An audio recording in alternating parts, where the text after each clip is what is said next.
Catch all the best shows from your favourite fan channels on GFN Soccer TV, now streaming on Samsung TV Plus.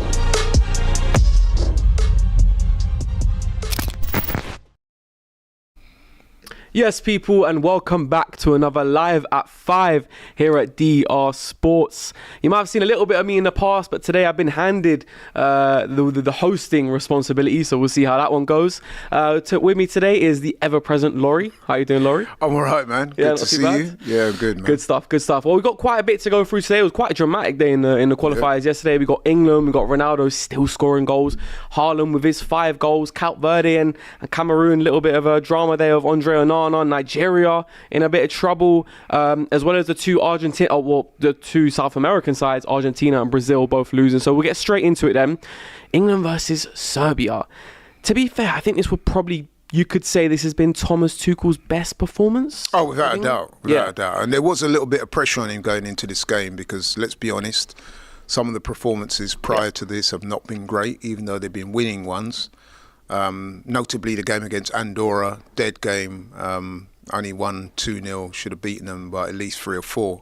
So going into this game, there was some jeopardy on it as far as Tuchel's concerned. I think England were expected to win, but to go to Serbia, who are a decent side, let's not forget. At home, they're very, in qualifiers, they have great record at home. Exactly, and to put, 5 past them, not concede, I think that was an excellent result. So, well done to Thomas Tuchel and the England team. And then from an Arsenal perspective, I can't leave that out. It was good to see Madueke get on the score sheet. Declan Rice was involved in the goals. And even the game before that, Arsenal had a good return in terms of their England players. So, good. Yeah, no, agreed. I thought Madueke was very good. I think a few of the sort of newcomers into the team looked very good. So like you say, Madueke, Rodgers looked really good.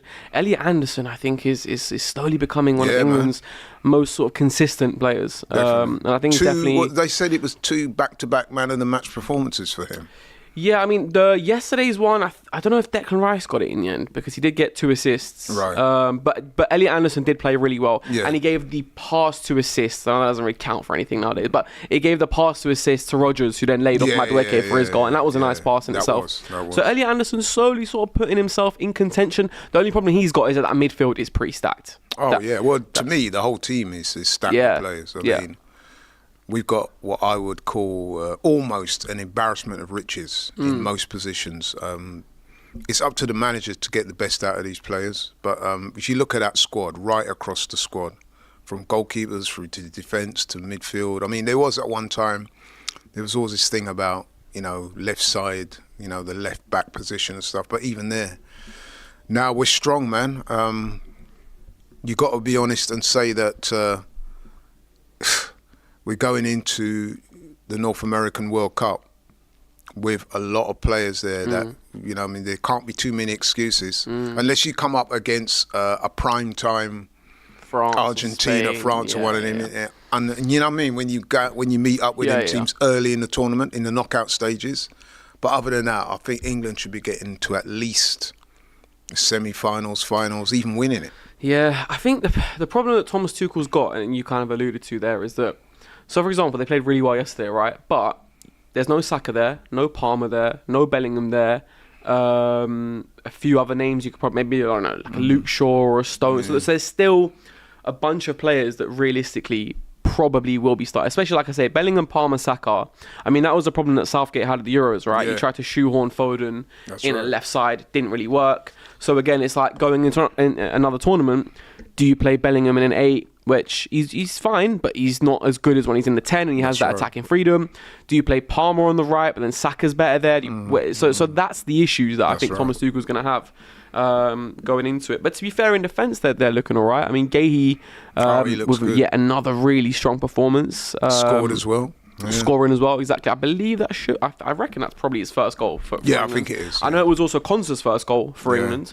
They're building a bit of a partnership there. Look, I mean, you might say Stones could come into it, but he's suffered from injuries. So, I mean, still a long time to go before the World Cup. Still got a season ahead of us, so you never know in football. But listen, I'm confident that they've got the players to do the job. It's whether they can do the job. that's a whole entire different matter. Especially in America at that time of the year, it's going to be very hot, very debilitating for the players. That could play a factor. But in terms of the personnel, in terms of the size of the squad and the quality of the squad, England's squad, I mean, obviously there's a bit of bias here. I'm an Englishman talking about it, but I'm pretty sure you would agree that that squad that they have is on a par with most, if not all, of the teams. Yeah, I would say so. I think the main thing is finding the right starting 11 now. Yes, you've got to get the balance right. You got to get the balance right. I just think, and also just play to your players' best strengths. I mean, I kind of said it before, like Phil Foden on the left, it just didn't really work, and he kept trying it and trying it.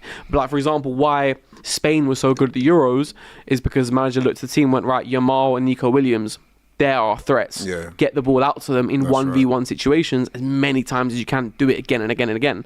And it worked really well for them. So there's still some things. I mean, Trent as well, for example. Yeah. He's left out the England squad entirely. He wasn't there. Reece James played and I think done all right. He did very well. And also Reece James has that history, doesn't he, with Thomas Tuchel. That's true. He likes him. Yeah. I mean, it's going to come down to the point where the manager will have to, next year, 2026, some big names will probably have to be left out. Yeah. And obviously that's why he gets paid all that money to make those decisions. But on the plus side, once you've got a squad as big as that, you know what I mean? You can use that to your advantage. So, and it makes, you know what I mean, a lot of sense to have a big squad with a lot of talented players because you're going to come up against different types of opposition who play different styles of football. You maybe have some players that are more suited to a particular style of football than another and stuff like that. So, yeah, man. I think an important one in that one is Marcus Rashford, because I think he's been saved a little bit by this Thomas Tuchel appointment, because Southgate don't think was really having him, and to be fair, Rashford was sort of out of form. I could see Rashford having, I know this might be biased, I'm a United fan, but I could see Rashford having a big part to play in that World Cup, because you look on that left-hand side and it's Anthony Gordon, whereas Marcus Rashford, not really too many other players. So if Rashford can get himself in that start, and I thought he looked good yesterday when he came on. The penalty that they won was massively down to his getting in behind and dribbling and running at them. So good from him. So goal scorers yesterday, obviously Noni, like you said, Harry Kane with just another Harry Kane-esque goal, Konsa, Guehi, and then Rashford. And also I think worth noting, shout out to Jed Spence as well, coming on for his England debut and becoming the first ever Muslim player as well to represent England. So he's rubber stamped himself in the history books of that one. So big up himself. He's done really well, by the way, Jed Spence, because he's been a good player for a long while now. But there was a certain amount of negativity surrounding him because apparently he wasn't the easiest to manage. I've heard. So for him to have knuckled down, focused, got himself into the first team at Tottenham, playing really well, now made that quantum leap to the England side, done well. So you'll be hoping he's on that plane next year. And also he didn't have the easiest time of it, right? Because he was signed by Spurs, I want to say in 2023, I think it was, something like that. And he was very much a Spurs board signing. Antonio Conte didn't want him. And so he wasn't getting played. That's right. And then Ange comes in and Udogie and Pedro Porro become very much their starting two fullbacks. That's right. Now, given obviously Udogie did pick up an injury and that's helped Jed Spence get into side, but like you say, he's got into it and stayed in there fairly consistently. So he will want to be there. I can remember when he was out on loan for Forest and he played against Arsenal. He was really good in that game. And I remember saying to a couple of the guys, this guy looks like a good player. Yeah. And, he does. So to see him, how he's progressed, fair play. Well done. Yeah. Well, it really depends on whether he wants to play on the right or left. But that left back spot, if he can adapt and stay there, which he has played there a fair bit for Spurs, that could be up for grabs because you've got Livramento there, Luke Shaw, but he's quite he's getting on a bit now. Yeah. He's injury prone. I still think a fit version of Luke Shaw is still your best left back, I think. But it's just whether or not... And also, Luke Shaw has a funny thing of just happening to be fit for England. He's always injured for United, and whenever it comes to anything, like last season for United, he was basically not there, essentially, right? Last year? No, 2 years ago, 2 years ago. He was basically not there. Then comes the Euros, and he's all of a sudden fit and available. So he has a tendency to do that. So I think he could still have a part I would to play. say, though, that Livramento and Jed Spence are ahead of him at this point. Yeah. But hey, he's a good player, obviously. He's experienced. Yeah. And so you never know. Yeah, it depends. Because also, if you do have if your back line is, say, Guehi, Konsa, Reece James, then you might want a bit of experience somewhere in that back line. I mean, you got Jordan Pickford behind him, who's just ever present, isn't it? We don't really talk about him anymore. There's not really a conversation around keepers. I would have liked to have seen the England manager give one of the other keepers a go, especially against Andorra, because we know what Pickford's all about. He is the number one at the moment. So I'd like to have seen a manager maybe experiment and give one of the other goalkeepers a try out. But listen, Jordan Pickford is the established number one goalkeeper. He is a quality goalkeeper, experienced, very agile, good, decent with his feet. Yeah, he's the number one right now. Yeah, I mean, he could have given James Trafford his debut, for example, like you say. Dean Henderson as well. I'm sure he's done very well for Palace. He's been very good for Palace. Yeah, I mean the two penalties, the one against Haaland in the FA Cup final, and the Community Shield penalty shootout as well. So even the penalties notwithstanding, he was really good in that game. He was. Yeah, but good performance overall from England. Very good. How do you think they should feel going into World Cup then? Confident, man. Yeah. I mean, that performance and scoreline yesterday came at exactly the right time, because there was some moans and groans after the Andorra game. I was one of them. I mean, I didn't watch the whole game, but it was a lot of the comments were far from complimentary. And let's be honest, the game before that, we were beaten quite comfortably by Senegal. It was a bit concerning to watch that, actually. Yeah. And up until last night as well, England hadn't really been in their competitive games. They pretty much had it their own way without looking sensational, even though we'd beaten the likes of Latvia and people like that, and Andorra. We'd beaten them 1-0. It wasn't great. So to get a win and a performance like that away from home stands them in good stead. So all of a sudden, there's a much more positive look about things than there was going into the game yesterday. Yeah, well, we'll see once like I say, Saka comes back, Palmer comes back, Bellingham comes back, how Thomas Tuchel gets them into the side. Moving on then, Ronaldo.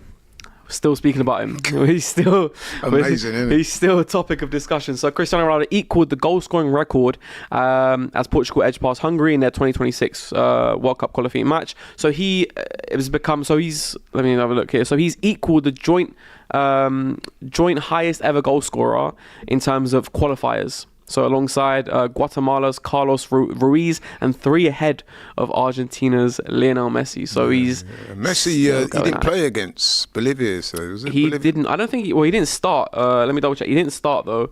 But he did play the game previous and he scored 2 goals there. Yeah. But it's just Ronaldo, isn't it? I know, man. I mean, still putting him away.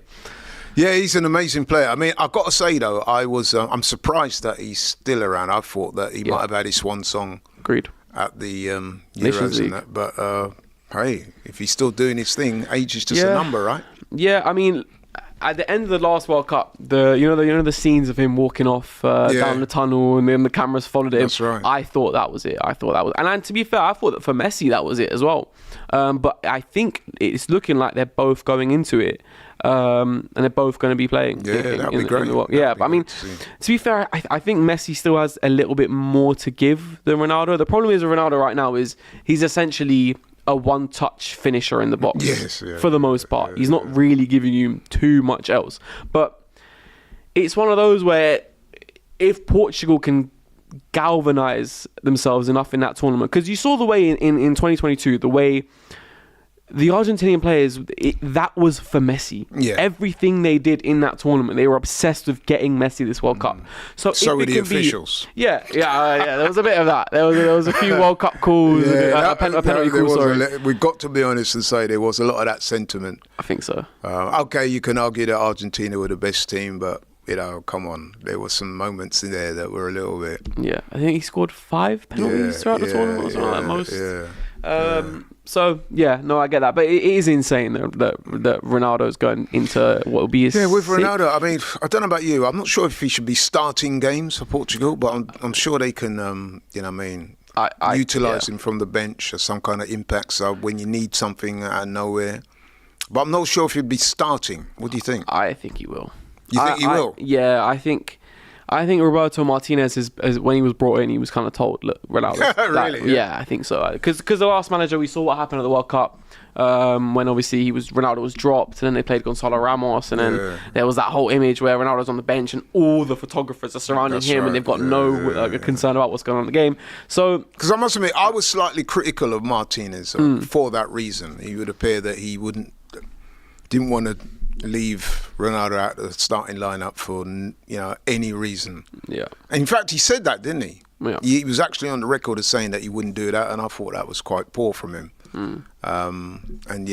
And Portugal went out, and a lot of people criticised Martinez, but Ronaldo's still showing strong. Yep. Yeah, I'm going to read a few super chats as well, just before moving on. Joey Talks Football says that Spence is the first Muslim player to play for England, which we mentioned. So shout out to Jed Spence. KC2K16 says Niger struggling to qualify is an absolute disgrace. We will get to that very, very shortly. But as always, opinions, thoughts. I'll be right, I'll be wrong. Get them in the chat. Get them in the comments as well.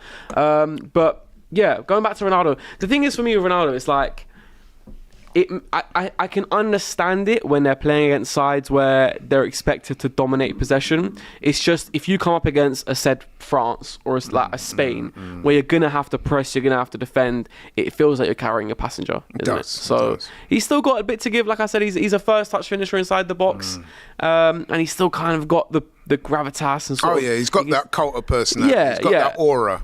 And he can still listen, he can still play, man. I mean, I'm not 100%. Sure of his contribution over if he starts. Yeah, he's going to be up to the levels. But as an impact sub, I could see him coming on and having an impact. But like we said, it's whether the manager will choose to do that. Yeah, I just get the feeling that he's been told. He's been told you got to start him. But Ronaldo's still scoring goals. Another man who is ever present in scoring goals is Erling Haaland. Yeah. When you talk about goal scoring records, he's phenomenal. I mean, so he scored 5 against Moldova, 2 assists. That's now 48 goals and 5 hat-tricks in his last 45 appearances. Phenomenal. Which is just insane. He's the first Norwegian player to score 4+ in a senior international this century. And Norway are now on course to reach the first World Cup since 1998. Wow. And they've only been in 3 like Jamaica. There you go. Well, have Jamaica reached a World Cup in the world? Yeah, 1998. Yeah. Oh, okay. Right, got you. Right, yeah. But yeah, this is a bit of a golden generation now for Norway, isn't it? Is it fair to say Haaland and Ødegaard? Oscar Bob, I think Oscar Bob, Musa, Leipzig winger who looks really good as well. So they've got a few in there. And I think it'd be great to see Haaland at a World Cup. And Ødegaard, obviously. Yes, that's the one. From an Arsenal perspective. But a guy like him scores goals for fun, man. I mean, who wouldn't want to see him in a World Cup? No. That'd be great. And it's just, you see the goals and it's just like, right, I could not know that that's Haaland and I'd be able to point to it and say that's an Haaland goal. Yeah. And that's what's scary about what Haaland can go on to do, because Ronaldo in the start of his career didn't score too many goals, or if he was to score a goal, he'd have to shoot from outside the box. He'd have to dribble inside the box. Erling Haaland from a young age is just, he knows how to score goals. That's his bread and butter. Moving inside the box. Getting the one header that he scored, with Ødegaard assisted him. You could see he tried to make one run, it wasn't there. Switched it up, ran to the back post, and got to the end of the header. I don't know about you, but when I watch Erling Haaland sometimes, when I watch him play, especially against, no real disrespect to Moldova, against some of the lesser talented sides, even in this country, he gives you the impression. I don't know if like when you were at school, you had that bigger guy, and he was just bullying all the little players. So you give it to the big guy up top and he'll score. He kind of gives me those vibes when I see him play. And that's what, when I saw him yesterday scoring him goals against Moldova, that was the vibe I kind of got. Like, he's the biggest kid on the playground, give him the ball and he will score. And that's what he did. And he's one of the best in the world at that. So doesn't always contribute to the game when he's not scoring, but who cares really? Yeah, well, if you don't create chances for him, he doesn't give you much. He's not like an Aguero in that sense. No. Aguero could do so much more than score goals. Erling Haaland isn't going to give you that, but he is going to give you an insane amount of goals. He's not going to pick up the ball outside the box, beat 2 or 3, curl it in the top corner. No. I don't think there's many goals in his catalogue that are like that. But when he's in on goal, when he gets the right service, there are few better than him at doing what he does. Yeah. Can you name a better number 9 than him? I mean, you could say Isak is, but in terms of purely goal scoring, I would say Harry Kane is still better all-round striker. But in terms of just sheer goal scoring, it's still Erling. Yeah. It's just the thing for Haaland now is what kind of form is he going to go into that potential World Cup with? Because obviously Man City, we still don't really know how they're going to look this season. I mean, they started really well against Wolves, and then there was the Brighton game and there's 2 back-to-back losses. I'm forgetting which one it was, but they've made a few strange signings. So, but at the same time, I say that, but at the same time, I also think actually it doesn't really matter what form Haaland is in, is it? Because obviously they haven't looked too good recently, and he's just popped up with 5. Yeah, that's right. So does it really matter? Right. I don't know if it does. Yeah. Same with Odegaard, right? And to be fair, I need to caveat everything by saying, all right, it's Moldova. It's not the highest level of competitor you're going to come up against. And if you go to the World Cup, you're going to come up against stronger teams. But Norway feel like the kind of side who could be a bit of a dark horse to get to the quarterfinals, because they've got the sheer talent of a Martin Odegaard. If they create the chances, it's likely that he will take them. Yeah. So the onus is on the rest of the team to provide him with that platform to score the goals. But there's no doubt if he gets the service, he will score goals. And he has that element of flat track bully about him. Yeah, he does. So you're right. So if he comes up against the so-called lesser teams, he's going to be a real problem. Because 9 times out of 10, he's going to bully those guys. Yeah, but then even against the better sides, if you do set up to play a little bit of a counter-attacking style of football with Norway, like you said earlier, so you got Martin Odegaard who can pick out a pass. Granted, if he actually lets the pass go, which Odegaard sometimes doesn't, but if he lets the pass go, you've got Erling Haaland running, you've got Musa running, you've got Oscar Bob running. So even against the bigger sides, they've still got a bit to give potentially, and that'll be exciting. Like you said, you want the biggest names in the World Cup. Yeah, definitely. And obviously he missed out in 2022, wasn't there. So it'll be good for them. And like I said, first time since 1998, so it's a big deal. Yeah. I like watching it. And in fact, I would sort of draw a similar comparison. So I don't know, be interested to know what you think on this, but our own Gyökeres. Right. I think there's a lot to learn from Haaland, from the way, because the two of them are kind of similar, if you see what I mean. Obviously, Haaland is the better player at this stage in their careers. But I think Gyökeres could learn from Haaland because they are similar types of player. They rely on that physicality, and they are that classic old school number 9 that they don't do too much else. No. But when it comes to goal scoring, that's their forte. So I think Gyökeres will do well to look at some of the runs that Haaland makes, because when Haaland's on form, that's what he does. He makes runs to create space, and then when he's in on goal, he's very direct. He's only got one thought, which is to hit the target to score the goal. So it's a bit of a weird one because with the comparison between those two, there isn't, apart from the runs into the box, where I think Erling Haaland is outstanding in, but apart from that, there isn't one attribute where I go, oh, that's the attribute that Erling Haaland is world class in that Gyökeres isn't. They are very similar in that sense. Both quick, both physical, both direct, both goal scorers. Would it be fair to say Erling Haaland maybe has a better touch? The ball sticks a bit better, maybe. I think maybe because we've seen more of Haaland. Potentially. I think we've got to see more of Gyökeres.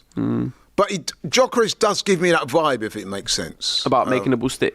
No, about the similar type of player to Haaland. Oh, 100%. Insofar as that they're very direct number 9. They're all about scoring goals. Like we said, we're not expecting them to hold the ball up and bring others into play too much. They can do that, but that is not their forte. Their forte is getting in the box, scoring goals. And I think Gyökeres, like I said, he could learn a lot from what Gyökeres could learn a lot from what Haaland does so well.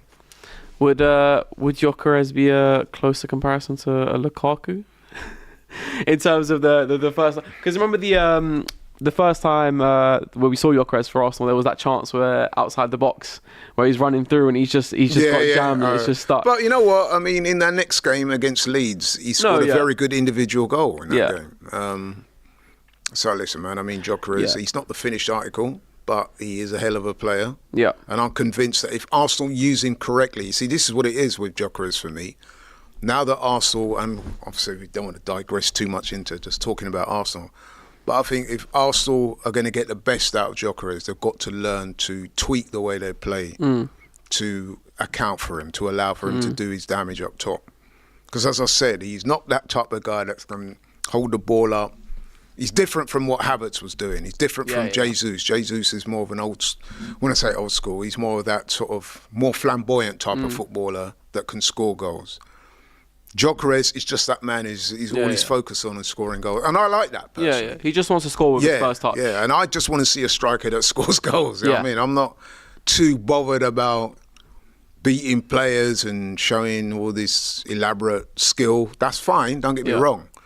But at the end of the day, he's been brought to the club to score goals, and you have to give him the best possible opportunity in which to do that. Yeah, and speaking on Gyökeres, Sweden have been struggling a little bit. They are. So they lost to Kosovo, and then they also drew to Slovenia 2-2. So they're not looking as good as... And they're also in trouble of not making it to World Cup at all. Which, when you think about the talent of Isak, Gyökeres, Elanga, even Kulusevski when he's fit. That's right. So they're struggling right now. And when I look at the lad team, from Tottenham, is he Swedish? Kulusevski? No, the other guy. Bergvall, yes. Yeah. Oh, yeah, Bergvall. He's not been starting. Is he? I'm not sure if he's injured, but either way, he's not really been starting.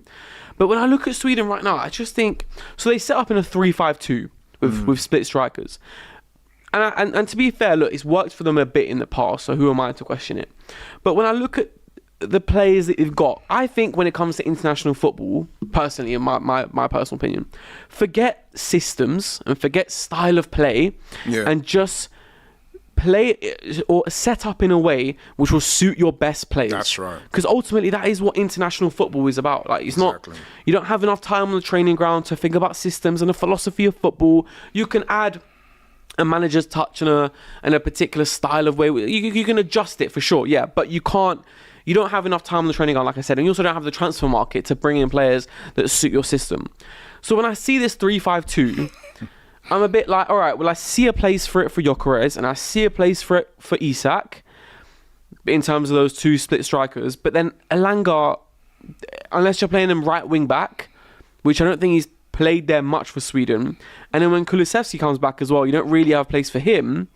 And I was actually speaking to a Swedish mate, and he said this is a bit of a golden generation for us as well. Yeah. Like saying Norway had it, I think Sweden, this is it for them as well, and they're just haven't been clicking. They're in big trouble of not making it to World Cup. I must admit, when I heard that result, losing 2-0 to Kosovo, I was like, wow, surprising. That's a big upset, because you would expect. Okay, I mean, I know Isak's not kicked a ball in earnest. Yeah, he didn't start. He came on. He came on the bench, but I mean, you know, Gyökeres, Elanga. You would have expected them to do better, man. I think that was quite a poor performance from them to lose 2-0 to Kosovo, and then, like you said, they never won against. Was it Slovenia? 2-2 against Slovenia. Yeah. Did Sesko play in that game? Sesko did play in that game. Yeah. Yes. Well, he didn't get the assists technically, but he there was a moment where he kind of held off two centre backs, needed first touch, and kind of set it into the way of the goal scorer. Talking to Sesko, how would you categorise him as a number 9? Because I would say he's a bit of a hybrid, isn't he? So he's not what we described Gyökeres and as that direct number 9. It's all about scoring goals. No.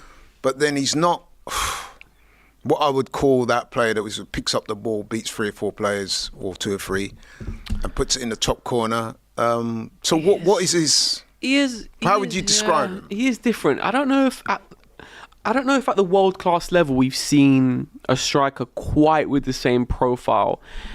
Because the thing is, he does drop in quite a bit. He does like to drop in quite a bit and interplay and get other players into it. I don't know how good he'll be able to do that at Man United, though, because Premier League and Bundesliga is a different kettle of fish. So as he stated himself. Yeah. As effectively that he was doing it in the Bundesliga, I don't know if he'll be able to do it to the same level in the Premier League. He does. Is it fair to say that so far he's been underwhelming? I know it's early. But in the games that I've seen him play, I mean, he played against Grimsby, he played against Burnley, he played against. So he came on against Arsenal. Came on against Arsenal. Okay, he only came on. But I don't think I've seen him. Fulham. He came on against Burnley and he started against Grimsby. It's hard to judge him because, like what we said with Haaland, we still haven't really created anything for him. We created a few heading chances against Grimsby, but it's been difficult to judge him so far. I think we still need to give him time. And I was having a debate last time I was on a Saturday show when they were basically saying, why is Sesko not starting right now?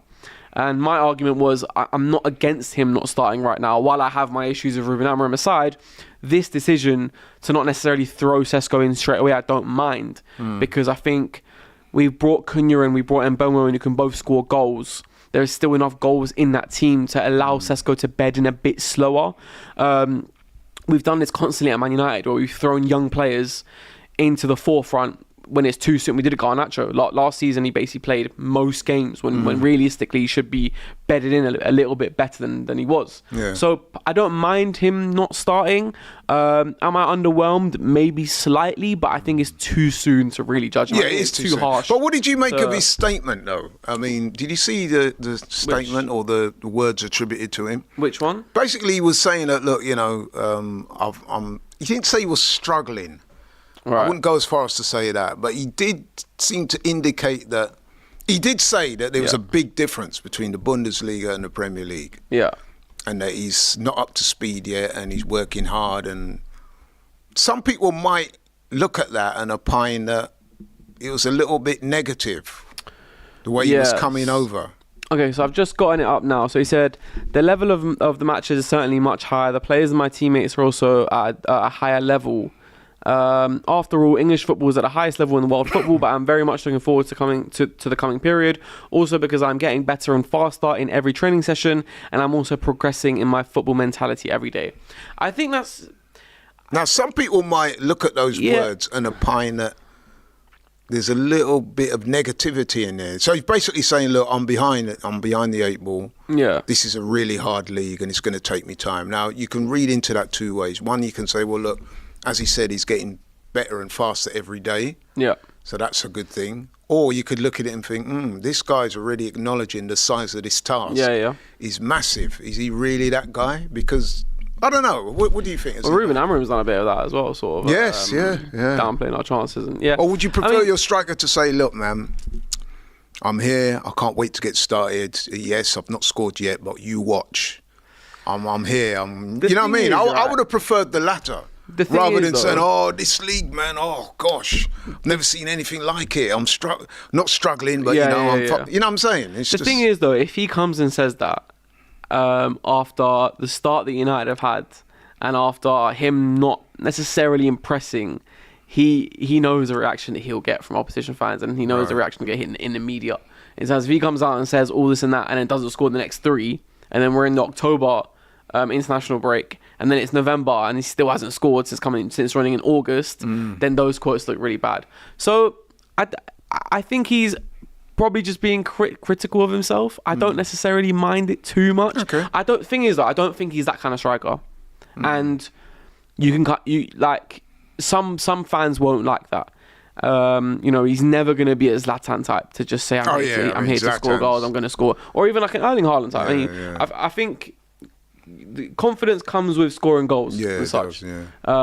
So I hope he'll get there, but he's not quite at that sort of like the mentality monster kind of. He's not there yet. No, because to be fair, look, I mean, he's a good striker, but he's not an out and out goal scorer like you alluded to earlier. He's not. His numbers in the Bundesliga weren't anything that crazy. I feel fine about him, but he's another one as well who's not going to be at the World Cup, I don't think, from the looks of things. I mean, this group, so Kosovo, I mean, look, they could still make it, but Switzerland on 6 points, Kosovo on 3, Sweden on 1, Slovenia on 1 as well. Yeah. So those two nations Switzerland will probably go Switzerland, they're quite and you would have thought that Sweden would go through, but at the moment... I mean, they still might. There's still games to play. They still could go through. I think it'll be a shame if you don't see the likes of Isak, Gyökeres, Elanga at the World Cup. The one thing I would say about Kosovo, they're one of those teams that if you play them at home, fairly small stadium, passionate fans, it's not going to be an easy game. Kosovo, yeah. Because got that vibe about them. They do. A little bit similar. I mean, culturally they're quite similar to Albania. Aren't they are. Albania really get up for games as well. So definitely similar there. And then going across to Africa, then. Yeah, man. Let's talk about the Niger, the not so super Eagles. I know they're struggling. They're struggling, and you look at their team, and it's such a shame, that, isn't it? Yeah, I mean, it's a super stacked team, right? So you got Lookman, you got Iwobi, Bassi, Aina, Osimhen, Boniface. So you got stacked, but they're not looking. So hold on, I've always said, man, that Nigeria. Listen, man, I've got a lot of Nigerian friends. I've got Nigerian heritage actually, even though I'm Caribbean, but. If we go way back. Yeah. But that's a long story. But yeah, anyway, listen, Nigeria's quite close to my heart, really. Okay. But I can't understand. Yeah, why not, man? Because they are full of it, let's be honest. Shout out to my boy Stricto. But they're one of those countries, man, that they're perennial underachievers. When you think of the size of Nigeria as a country, 200 plus million. They're very, I don't know if you know, Nick, but a lot of Nigerians, they're very gifted in terms of their physicality. Right. Their genetics very good, I guess is what I'm saying. They're big guys, big, strong people, you know what I mean? And football is their national sport. They're very passionate about football. And it's amazing to think that they're struggling to get out of a group, which, let's face it, is not the strongest group that they could have been in, you know what I mean? And to see that they're still struggling. They weren't at the last World Cup. It's very possible they won't be at this World Cup. Something's gone seriously wrong there, man. Heads should be rolling because that is simply not good enough. Yeah, well, I mean, you know what? I actually only found this out the other day. I know you just mentioned it now, but I didn't know until the other day that their population was they're a as massive large country, bro. as it is. They're the most populous country in Africa. That's a massive population. Yeah, and like even I said, if you know a lot of Nigerians like I do, you will soon come to that conclusion that genetically they are very gifted people. They excel at athletics, a number of different sports. And yet still, football being their national sport, you would have thought that they can get together 11 players or 20 players and get a team that could at least get to the World Cup. Especially with that population. Yeah, exactly. Like I said, football is their national game. Yeah. So it's unforgivable that they're in this mess. It really is. Well, I mean, like I said, they've got the talent. I mean, so looking at their lineup yesterday, you are missing a few. You are missing the likes of Osimhen. Boniface, actually on the bench, didn't start. But you've still got, even in that starting lineup yesterday, you've got Lookman, Iwobi, Calvin Bassey, and Didi, Aina. Yeah. There's talent there. There's talent there. And to be fair, the coach has changed quite a few times. And that's been accredited to one of the reasons why there hasn't been stable performances. But looking at their fixtures, so they've played 8 so far, won 2, drawn 5, and lost 1. And to be fair, they can still go through. I think so. They've got 2 games against Lesotho. I don't know if I'm Lesotho and Benin. Africa. So if Benin they win, is like a next door neighbour to them. And Benin is the important one, because if they can win both of those and beat Benin with at least a 2-goal deficit, they could still go through. And again, I mean, I hope they do, but do they deserve to? I mean, they've been so poor by, you know what I mean? Yeah, by the standards that we would expect, that it's almost like they don't deserve to go through. Although, obviously, if they get the wins and things work out, then they will deserve to go through. But personally, I'd love to see them at the World Cup. Yeah. But I've got to be honest, I also have a bit of a laugh at the Nigerian fans, because they are quite verbose, they are very outspoken, they are quite egotistical Nigerian football fan. So it's only right that when they're not doing so well, people like me and some of the other African countries are going to have a pop. But honestly, I'm amazed how they've found themselves in this position. I mean, only 2 wins and was it 5 draws? 5 draws, 1 loss. Poor, man. Poor. Yeah. For a country like that that's blessed with so much time. I mean, you only got to look at the England team. Yeah. Saka, Wanyeri, Madueke, all these guys are of Nigerian extraction. You know what I'm saying? So they produce some quality footballers. Like I said, genetically, everybody knows that Nigerians are genetically gifted. Why are they in this position? Yeah. Well, if you've had a laugh about Nigeria's recent form, drop a like. Let's get it up to 100 likes, ladies and gents. Mark with a C, not with a K, says, "Don't you dare disrespect South Africa." Now, to be fair, I mean, that's true. South Africa are doing well, and they're on course to the Bafana boys. Yeah, they're on course to get through. So they're on 17 points. 3 ahead of Benin, and 6 ahead of Nigeria. So they're looking. I mean, one of my World Cups always stand out to me in terms of footballing memories. So my first one was 2006, but the 2010 in South Africa, that one's all. I have very fond memories. Yeah, me too. Of that World Cup. Because that was the first World Cup in Africa. It was, and it was the first game against Mexico, wasn't it? Shabalala who scored that insane goal, and I just the Peter Drury commentary of that always stuck with me. And if you remember, the Bafana boys used to have this ritual where they come out to the matches and they're all singing in unison. Right. And that kind of captured the imagination of a lot of football fans. And of course, it was a very different World Cup, because the fans there, they had the vuvuzelas at the time. So it was a different type of thing. And it's good. And if you remember, Ghana did very well in that World Cup as well. I think they got to the last 16. Yeah, well, that was the infamous Luis Suarez handball. And then so moving on to another game then in Cape Verde versus Cameroon. Yeah, tell me about that. I heard it was a bit controversial. Right, so the goal itself, Cape Verde, it's another Andre Onana blunder. I'll be honest with you. It's another blunder. It's just another one of those moments where you think, like, he just doesn't look like a keeper. He doesn't. His instincts of what to do it don't make sense. So players running through on goal, you run out. As a keeper, you run out, you close the angle to give you the best chance to make a save. He stayed on his goal line. It's just such a typical Andre, and it's a massive part of the reason why he's leaving Man United very, very soon to go on loan. Although I think that's basically it. I know it's a loan, but I don't see him coming back to United. So Cape Verde with a win there. With that one, I mean, with Onana, I mean, am I right in thinking he came to United with a very good reputation, right? So there must be a good goalkeeper in there somewhere. Where's it all gone wrong for this guy? I mean, what's happened? I mean... Well, look, I mean, I don't think he's ever been known for his goal-keeping, shot-stopping capabilities. Right. I think where he had always excelled was his ability to play football in terms of ball, but have you ball seen with his that, feet. though? Right. So I think there's two parts to that argument in terms of not seeing it. So one part is that Man United as a team have never done it well enough for him to actually exceed in playing ball. Right. We've not really bopped it around the back. We haven't really surrounded him with the right defenders and ball-playing defenders to actually be able to do that. And also, I think, not necessarily giving him the freedom to do it either. There's moments where I think, why is Andre Onana so far in his... Like, in moments where we're attacking and you'll see Edison or Alisson or even Raya so far ahead just to sweep anything up or if you need to recycle the ball. Yeah, Raya does it all the time, right? So if you need to recycle it, come back to him. Andre Onana was never that far forward. I don't know if that was an instruction or I don't know if that was just his instincts. But either way, we never quite set up for him to be able to do that and exceed. And I was really excited to see that when we first signed him. That never happened. No. Another side of it, though, is that in little moments where he's had the ball and you just think, right, find the fullback, find the central midfielder, he's not done it well anyway. No. So it's really... I'm struggling really odd. It's really odd.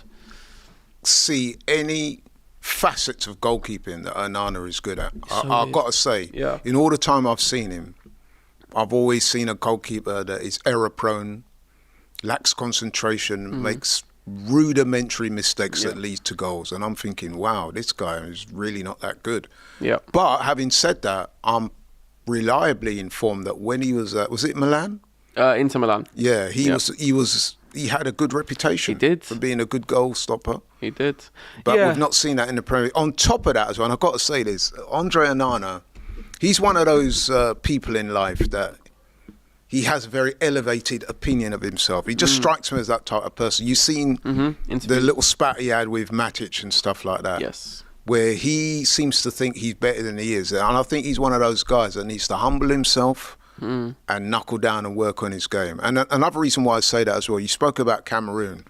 It wasn't that long ago, I'm not sure if you're aware, he fell out with the Cameroon Footballer Federation, started, you know what I mean? Didn't he fall out with Samuel Eto'o? I think it was. Yeah, he's fallen out with a few. Basically, his attitude. He was trying to big boy them. Look, I'm Onana and this and that. And they weren't having it. Yeah. And he had a public spat with him and they left him out. Yeah. He was forced to make some grovelling remarks. So he's back in the Cameroon fold. But then he goes and does that.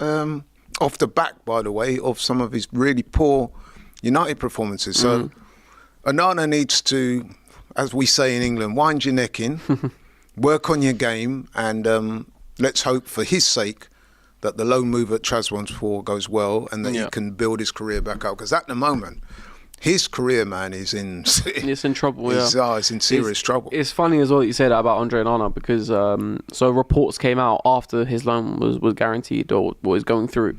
A report came out at The Athletic where basically... So Man United in pretty much all the players they sign in their contracts, there's a clause which says if we're not in the Champions League, your salary gets deducted by 25%. That is a standard thing in everyone's contract at Man United. So he came in at 170 a week, I think it was, and when we didn't make the Champions League the next season, that got dropped down to 120. Him and his agent went to Man United. I don't know if they did or they considered, but either way, I think that this was very. It did happen in terms of they wanted to renegotiate his contract to basically get a higher salary because we were not in the Champions League. Keeping in mind that his performances were a large part of why we didn't get the Champions League. And his argument as to why he went in to ask for more money was that he set up the Andre Onana Foundation back in Cameroon. Right. Which, look, that in isolation, fair play to him, right? He's a good thing. He's not forgetting where he's from, his roots, and he's actually helping. He set up an organisation to help others. So that in itself is good. But that's not really an argument that you can take to a club or to your boss or to your job in any sense, not just as a footballer, but in any sense to go. I don't know who that reflects on worse though. It was maybe United for falling because you wouldn't have thought that should be a factor. But if the other guys are. No, we didn't. But we didn't give it to him though. Oh, I see. Right, I thought you meant that. Right. No, we didn't give it to him. But he wanted it. He asked for it. So that again goes back to. Well, this is what I'm saying about this inflated view of himself that he has. And like I said, I've seen it. I've given you a couple of examples, and just the way he seems to carry himself, I'm like, bro, are you not really focusing on the fact that you're making all these mistakes, you're becoming a liability, and you're carrying on like you're this big-time player? You're not. Yeah. And he did the same thing with Cameroon, and he was forced to make a humiliating climb down because they basically said you can do one. And then he had to, as I said, grovel his way back into the fold. Now they're making mistakes. So, yeah, man, I mean, listen, I don't wish bad on the guy. Yeah. But I've got to be honest and say that I hope he learns the lessons from this because you are not who you think you are. Mm-hmm. You need to knuckle down, humble yourself, work on your game because your game is flawed. It's as simple as that. Yeah, he does look like a very, just a certain movement. He has that air about him as well. I remember there was a time I saw Onana. And this might have been something that might have escaped some people's attention, but I saw it at the time and I thought it was so corny. So, as you know, Onana is Cameroonian, and I don't know if you follow MMA. A little bit. Francis Ngannou, who at the time was a world heavyweight champion, he's also from Cameroon. Onana's invited him to Man United. They're on the pitch before the game, and then he's there trying to wrestle Onana. I was like, bro, what are you doing? It was so corny. And again, he did that to draw attention to himself. Look at me. I'm wrestling Ngannou on the pitch. I just thought. Well, that happened. There was that instance of Conor McGregor, wasn't there? With Saka. And as soon as McGregor went near Saka, Saka was like, no, I can't risk it. But Onana was initiating wrestling. I just thought it was so corny. He was also, so there was a pitch invasion after Cape Verde, after full-time whistle, because it was a big win for Cape Verde, which I think is also important to mention. They're on 19 points right now. So they're also another one who look on course to go to the US, Canada and Mexico next year. But there was a pitch invasion, and there were people getting in his face, and he did kind of not lose it, but he got frustrated and pushed the fan away. That's kind of understandable. I was going to say they shouldn't really be doing that. Because on a human level, forget the football. You can't. In no walk of life should you go up to someone's face, scream, filming them. It's not. Well, so if you look at it from Onana's, I will give him some slack on this. It's a disappointing result. You're possibly at fault for the goal. So you're feeling bad anyway, and then you've got fans coming on the pitch in your face, giving you stick, giving you abuse. I can understand why he might well have said something back or, got into some kind of minor altercation. But I would say this, though, for Cape Verdeans, that's a great result. Yeah, 100%. And one of the things about this new World Cup format is it does give these smaller countries, the less endowed football countries like Cape Verde, an opportunity to get to the World Cup, which I think is great. I mean, I know some of the purists out there, there's too many teams. Not for me. I think it's a World Cup celebration of football.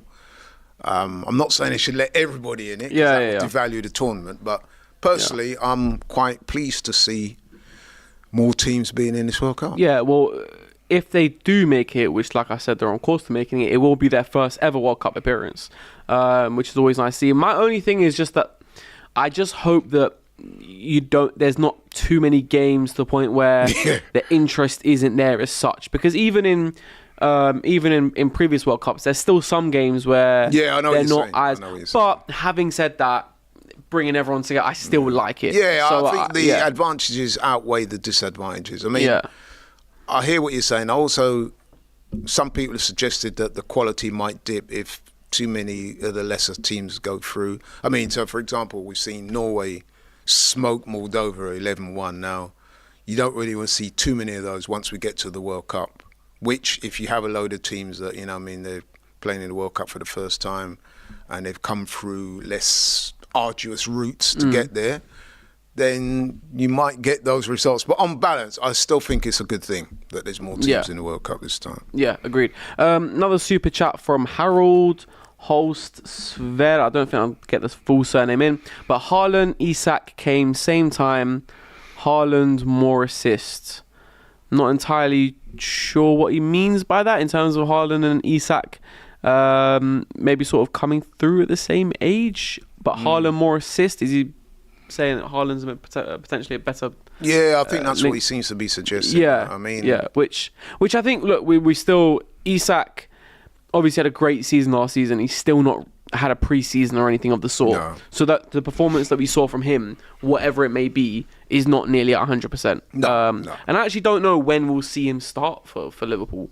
Because if you're on a slot, there's no real reason to force Isak in too soon. Ekitike is playing good. Exactly. Your next game is Burnley. So don't force him in too early when it's not needed. That's how players get injured as well. Yeah. So, they need to be careful with him. But like you said, I don't think he'll start against Burnley. No, there's no need. Ekitike playing well.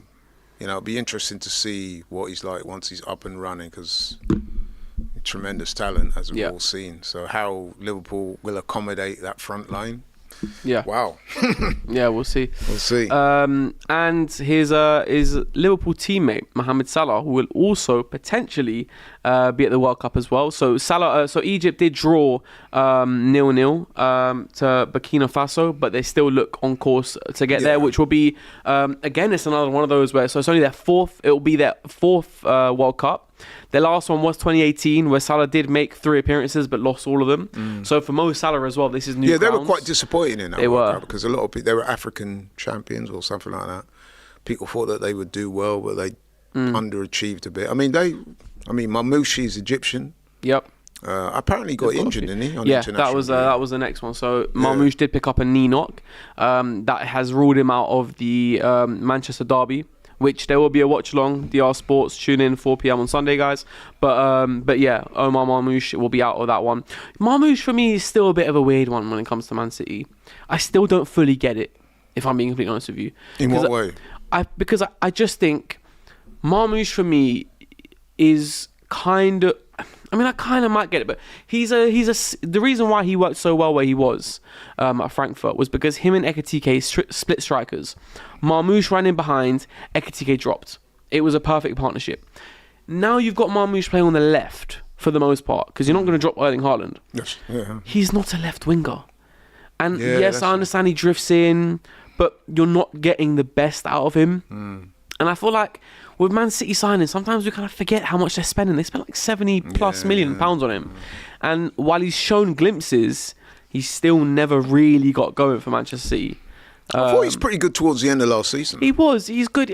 But again, I think it's glimpses. I hear what you're saying, though. I don't think it's ever been a sustained period of time where you go, right, Marmoush is really kicking on now. And I'm just struggling to see where it is that he kicks on. And I think it's a bit of a trend now of Man City, actually, to be fair. I think... Marmoush, Cherki, good player. I don't quite get it yet. Nicolas Gonzalez not really got going. Kusanov not really got going.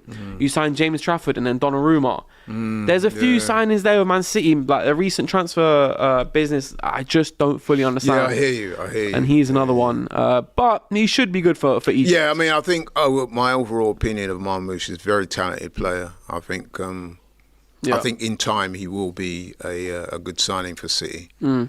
I will give Pep the benefit of the doubt on that one, because with Marmoush, I see a very talented player that his talent level suggests that he will be able to play in that front line somewhere and still do well. Okay, I do agree with you. When he's playing for Frankfurt and he's playing up top and popping goals, he's not playing in that role at City, so you could argue that you're not getting the best out of him. However, I think his talent level is such that as long as he's getting regular game time, I think he will produce. Well, he does suit the Premier League, doesn't he? Yeah, in terms of, like, 100%. He's quick, but he's also fairly got a good build. Yeah, he's not your typical. Yeah, he's got an eye for goal. No, 100%. He's a little bit like Rashford in that sense. In terms of like left winger, he's a bit taller, like you said, got an eye for a goal.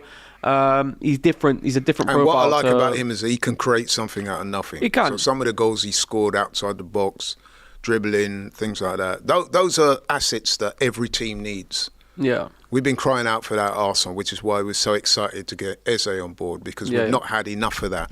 Saka can do it, but we've been overly dependent on him. But we want somebody. That's where Odegaard's been criticised. Even though Odegaard is a quality player, in the last season or so, he's not had those moments where he's created something out of nothing and scored goals and stuff like that. Marmoush appears to have that. So, I think he'll do well at City. Yeah, nice. We've got a few Jamaican fans. Man, let's do it. Big them up. There was a question earlier. I've missed who it was from, but someone asked you if Jamaica do get to the World Cup. Are you a Jamaica fan or you're an England fan? Oh, absolutely. Jamaica fan. Yeah, listen, let me qualify that. Don't get me wrong. I've spent my lifetime supporting England, right? And I still do. Obviously, I was born in London. I'm an English person, and I want England to do well. However, Jamaica, as we said before, the only time they've been at the World Cup was 1998. And they do bring a certain, you know what it is? Yeah. You know, a lot of Jamaicans, we do bring a certain vibe, a certain aura to the World Cup. And trust me, if you thought 98 was big, if they get to America, where there's a big population of Jamaicans in America, it's going to be crazy. So for that reason, I'll be supporting. But don't get me wrong. I mean, I'm not expecting Jamaica to. Our big thing will be to get there. Yeah.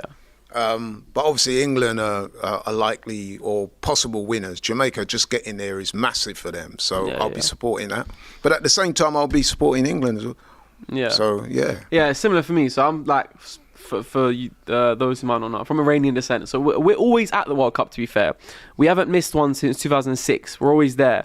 But we never get through the group. Yeah. But last World Cup, 2022, when we beat Wales, I remember watching that. In a way where, even though I was watching that from my hospital bed, actually, because I was in hospital for a while. I was a bit. I had an appendix. I had some problems with it. So, I was in hospital. And I remember watching that game. Yeah. So the way I went nuts for that, I don't know if I'll ever go nuts the same, but I'll always support. But it's different. It's different. It's where you're from, your homeland, your parents. Yeah. It's a different type of vibe. But listen, obviously I'll be supporting England. But like I said, Jamaica, the fact that, only once in my lifetime have Jamaica ever got to a World Cup. It's massive. And I saw how big that was in 1998. So for them to get there again this time would be amazing. And I've got to say, at the moment, they're on course. They've had 2 games. They've won both of them against Bermuda and Trinidad, respectively. Okay, not the strongest opposition in the world, but Jamaica have beaten both those 2 teams comfortably. Yeah. And I don't know if you know, but they've got Steve McLaren in charge. Of course. And he's doing a decent job. Of course. Former United man. So. Yeah, of course. Came out with the accent within his first interview. Man. Let's hope we can get the job done. Big up Jamaica. Nearing the end now, so we're going to go to Brazil and Argentina. People, we are on 93 likes. Let's get that up to 100 before the end of the show. Now, Brazil and Argentina, arguably 2 favourites-ish. I think I'd be fair to say Argentina probably ahead than Brazil in terms of those favourite to win the tournament. But both of them suffered a loss. Brazil to Bolivia and Argentina to Ecuador.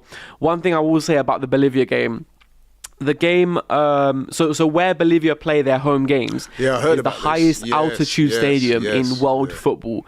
I've seen previous games where they've had oxygen tanks. A massive advantage. 100%, 100%, because they're used to it, and the Brazilian players aren't. So I've seen previous, like in the dressing room, they got oxygen tanks.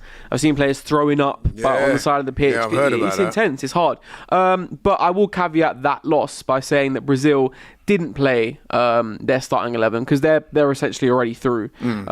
So you had the likes of, let's say, so Lino and Henrique on either wings, Ribeiro and Bruno as your centre backs, Vitono as your right. So players that aren't going to be there when the World Cup comes. And similar case with Argentina as well. They're already kind of through, so they did rest a lot of their players as well, which Messi fair enough. But Brazil, I think, is an interesting one because obviously they brought in Carlo Ancelotti now, who theoretically, because what I said earlier about international football shouldn't have a philosophy. It should just, your best players, you need to just get the best out of your best players, and be defensively stable, right? But that's how you go and win a tournament. So theoretically, Carlo Ancelotti should be a good manager for Brazil. But it's just whether he's got enough left in the tank to get the best out of them.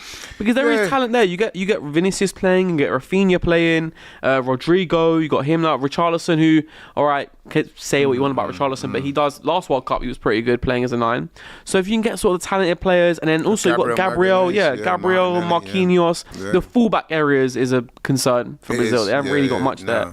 But I would like to see Brazil do so. It's been a while since we've seen a really good Brazilian side. I mean, I would say, I don't know what you think, but it's been a while, man, since we've seen a really good Brazilian team. Yeah. I mean, even in this current World Cup qualification, they are through, but they finished 5th in that group, behind Argentina, Ecuador, Colombia, not great. Uruguay. You know what I mean? So that's not great. No, not at all. So they changed the manager. I do think that Ancelotti will be good for them, but they need to up their levels, man, because if they continue like this into the World Cup, they're not going to do well. No. I mean, they underachieved last time, let's be honest. Yeah, I mean, last time, was it the round of 16 or quarter against Croatia? Yeah. That one, because, I don't know, there's something, for me, growing up, I always loved watching Brazil. Yeah, me like too. I said, 2006 was my first memory of a World Cup. And I do remember Robinho, I remember Kaká, Ronaldinho. Even though it was R9's later years, I still remember him. So I've always liked Brazil, and all throughout my life, pretty much, they've not really been good because they won it in 2002, and I wasn't old enough to remember that, of course. So I do want to see a Brazil side come through again, but it's just, I'm looking at this team and I'm just struggling a little bit. I mean, in midfield, they saw Guimarães, Casemiro might have something left in him for the last tournament. But it's just, like you say, they finished 5th. To be fair, they're only 1 point off second. It was really tight. Yeah, it was. But Argentina, 10 points ahead of them. So, local rivals, Argentina just won the 2022 World Cup. They're looking a lot stronger. Oh, hell of a lot stronger. So they will be heavy favourites. I also think, though, that the fact that it's in the US, Mexico and Canada, to be fair, Canada's colder. But if you're in Mexico especially, that'll play an advantage to especially that time Latin of the year. America. Yeah. I mean, we saw with the Club World Cup what it was like. And we saw what it was like with the Copa America. Boiling hot. Yeah. And so for a lot of the European teams, that's not going to be easy to handle. I mean, the last time the World Cup was it 94? I think Brazil won it. Let me have a look quickly. Yeah, go on. Yeah, 1994, I think it was. 1994. Wait, the last time they won it? No, last time it was in America like that. Yes, it was 1994. Yeah, you're right. And they won that World Cup. Yeah. So, and they'll have a massive fan base out there. 100%. But I've got to be honest, man, they're not looking particularly strong at the moment. I mean, just looking at the table, those 18 games they played in qualifying, they won 8, draw 4 and lost 6. I mean, that's pretty unheard of for a Brazilian team, isn't it? I mean, agreed. Who were considered previously one of the superpowers of world football. Not particularly impressive. And like I said, at the last World Cup, they were underwhelming to say the least. Not just in terms of results, but the football they played as well. Brazil are known for their flamboyant football. We've not seen that with them. No, it's been a while. I think to be fair, I think they started the tournament well. If you remember that Richarlison really nice goal, and then Neymar scored that really nice goal against Croatia. But even then, there were moments. There weren't sustained periods of dominance where you look at them and thought, rah. Like when I was growing up, I know I'm a lot older than you. I've got memories of Brazil 1970. That shows you how old I am, by the way. But they always were known for playing a certain brand of football that would get you off your seat. They were known, even the kit, you know what I mean, that yellow shirt stood for something. Yeah, of course. Now when you watch Brazil, man, you don't get that vibe. Argentina, clearly the best team in that region. I mean... But do you think a part of that is football changing a little bit? That you don't... That it doesn't allow for those kind of players because... Like I said earlier, international football, get the best of your best players, but also defensively you need to be stable enough. And you got Vinicius, flamboyant, Rafinha got a bit of that, Richarlison got a bit of that, Neymar, the last one obviously got a bit of that. Neymar's an interesting one as well because I don't know if he'll be at the World Cup. and if he is at the World Cup, what condition he'll be in. Yeah, because exactly. the reoccurring injuries now, we're talking the best part of 4 or 5 years now, where it's been pretty much non-stop. And actually, he can no longer play on artificial pitches. That's come out recently. Yeah. Wow. So Santos, I think, are either getting relegated or have already been relegated. But either way, he's staying there. But from now up until the World Cup, any games on artificial pitches, he won't play because of his knee problems. Wow. So that's another thing to consider.